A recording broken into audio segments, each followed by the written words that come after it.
Assalamualaikum warahmatullahi wabarakatuh. Halo teman-teman, perkenalkan nama saya Karisya Abdeliani dengan NIM 1905817 dari kelas 6A PG PAUD.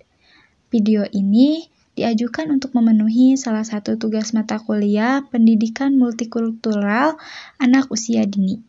Sebelumnya, di sini saya akan mengulas kembali terkait pengertian dari pendidikan multikultural itu sendiri. Nah, apa sih pengertian dari pendidikan multikultural itu? Pendidikan multikultural adalah suatu gerakan pembaharuan dan proses untuk menciptakan lingkungan pendidikan yang setara untuk seluruh siswa. Ada 3 fase reformasi atau perkembangan pendidikan multikultural. Yang pertama, pendidikan segregasi. Yang kedua, pendidikan salad bowl. Yang ketiga, pendidikan melting pot. Nah, untuk lebih lanjut, kita bahas satu-satu ya, teman-teman. Apa sih pendidikan segregasi itu? Nah, teman-teman, pendidikan segregasi itu adalah sistem pendidikan di mana anak berkebutuhan khusus terpisah dari sistem pendidikan anak pada umumnya. Penyelenggaraan sistem pendidikan segregasi adalah sekolah yang memisahkan anak berkebutuhan khusus dari sistem persekolahan reguler.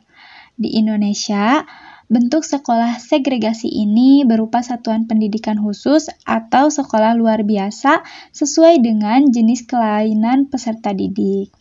Namun, terdapat kelemahan dari sekolah segregasi ini, teman-teman.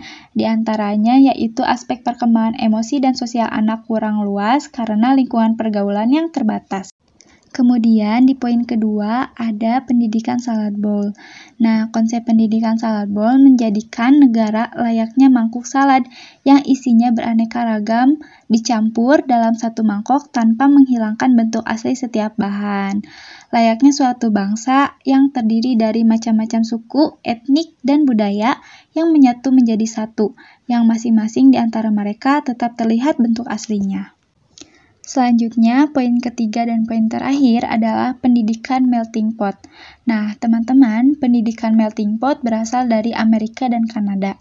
Konsep yang di dalamnya mengandaikan terjadinya peleburan berbagai elemen sosial budaya ke dalam campuran homogen, dan menjadikan pijakan konseptual praktis dalam membangun masyarakat multikultural. Selanjutnya, saya akan membahas mengenai implementasi pendidikan multikultural di PAUD. Menurut Yaya Suryana, tahun 2015, halaman 213. Yang pertama adalah memperkenalkan beragam bentuk rumah dan baju adat dari etnis yang berbeda. Yang kedua, mengajak siswa untuk mencicipi makanan yang berbeda dari berbagai daerah secara bergantian. Yang ketiga, mendengarkan lagu-lagu daerah lain. Yang keempat, menunjukkan cara berpakaian yang berbeda, baik dari suku bangsa maupun negara lain. Yang kelima, memperkenalkan tokoh-tokoh pejuang dari berbagai daerah, baik itu dari dalam ataupun dari luar negeri.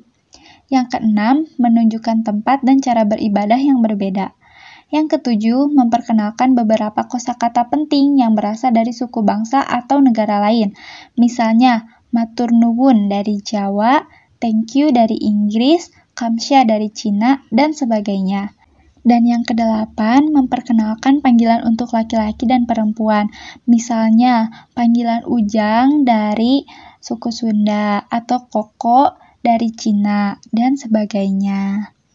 Nah, teman-teman, saya akan memberi salah satu contoh cara mengimplementasikan pendidikan multikultural di PAUD. Misalnya dengan memperlihatkan gambar. Di sini ada berbagai bentuk rumah dan baju adat. Nah, kita bisa menanyakan kepada anak mengenai perbedaan rumah dan baju adat dari setiap daerahnya. Apakah ada yang berbeda ataukah sama? Seperti itu, teman-teman. Sekian dari saya, terima kasih.